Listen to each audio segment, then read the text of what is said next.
Frank, Tank, post-fight thoughts. Let's go. Push the weight and no flex. Flex alive is one in the six. Fit the runner, boy, you nigga, no question.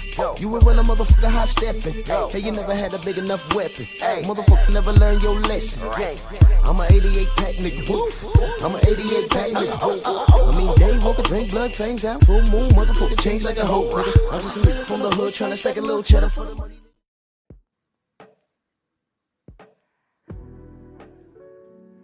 Drew Titan, Bronx on deck. Shout out to the mighty LDBC. Let's talk about it. Frank versus Tank. At the time of the stoppage, I had Frank up. But I'm just now looking at the cards. They had Tank winning. Yo, man, listen. Okay. All right. Fine. That's not what I had, but whatever. It's irrelevant because I'll tell you what I saw.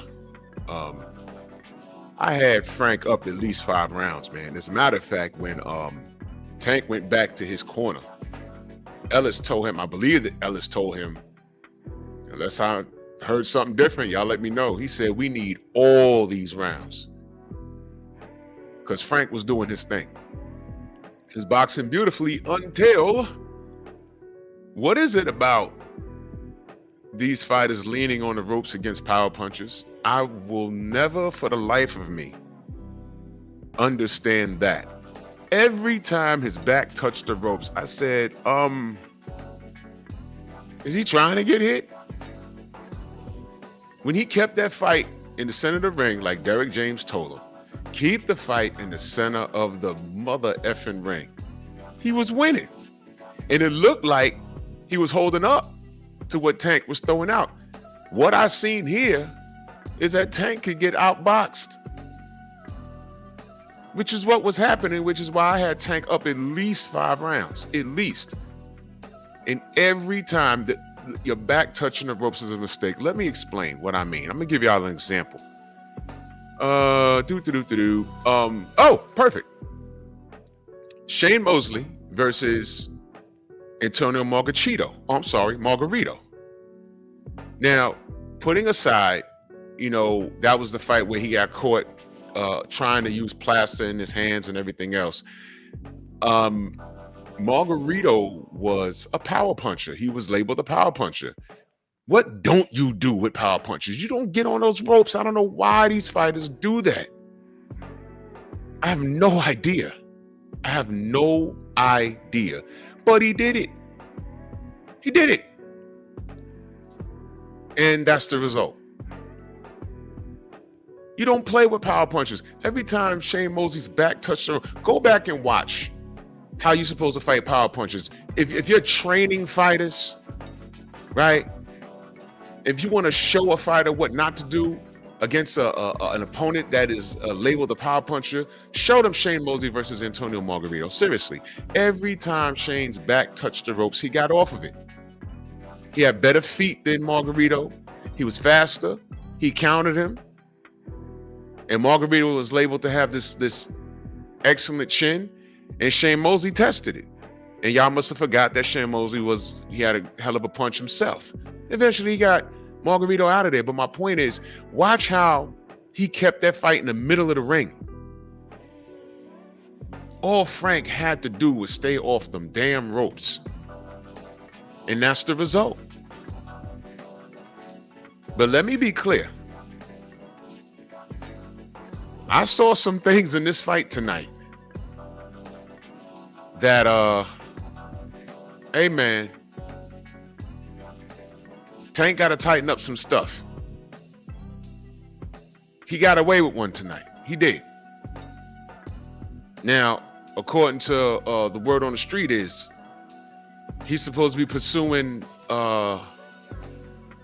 Vasily Lomachenko, I think in November. Hey, man. All right. Okay. That guy got feet, and I don't think his back's going to be on the ropes. He don't do things like that. I think Frank, I don't know what was going on. Did he feel comfortable there? I would love to hear the post fight. I want to hear what his thoughts was, because that was a recipe for disaster, man. But he made a choice to do that. To me, this is Tank's first. Well, not first. I ain't gonna do that. I ain't gonna say this is his first real opponent. But I always say that I can't gauge this kid. I'm gonna give him full credit for this win, because he was losing, and luckily he has God-given power that is able to pull this out. Because if that kept up, if the fight kept up the way it was going, well, in my opinion, Tank was gonna win. But they had Tank up on the cards. Who's scoring these damn fights? Well, there goes what Coach Cal said. You know, he said that stigma on Tank is on him now.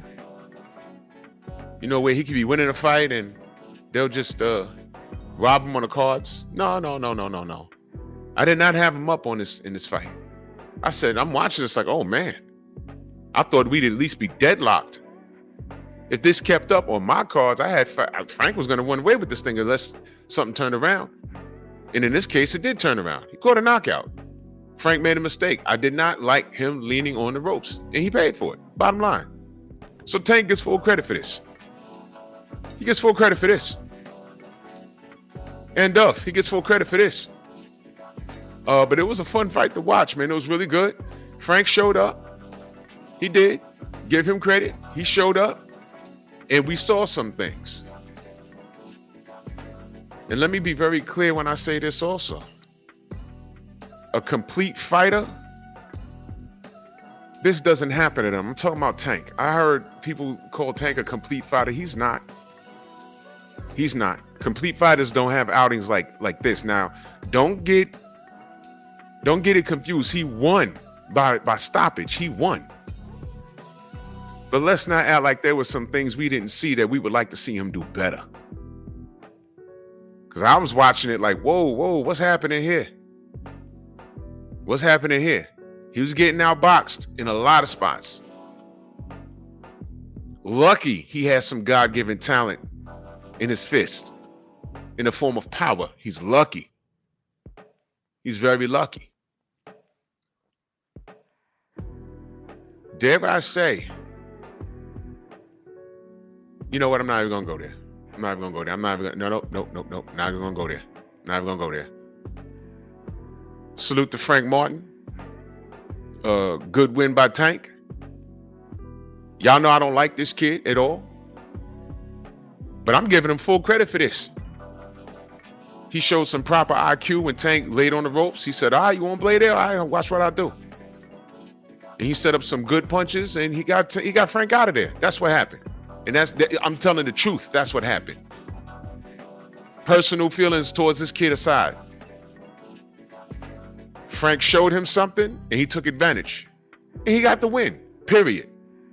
That's what happened, bottom line. So, don't know what's next for Frank. If he had a problem making 140, like people are saying, 135, then maybe it's time to go to 140. But that's up to him. I'm gonna be interested to see his reaction towards this. If the weight was a problem, it's irrelevant now. If it was a problem, how did you feel? Are you gonna go up to 140? It's up to him. But he had a decent outing. But he blew it leaning on those ropes, and that's the long and short end of it. What's next for Tank? He said Loma. I believe he said Loma in November in Vegas, so we'll see. That'd be a nice little birthday present for me. So, y'all let me know what y'all think. Bronx on deck.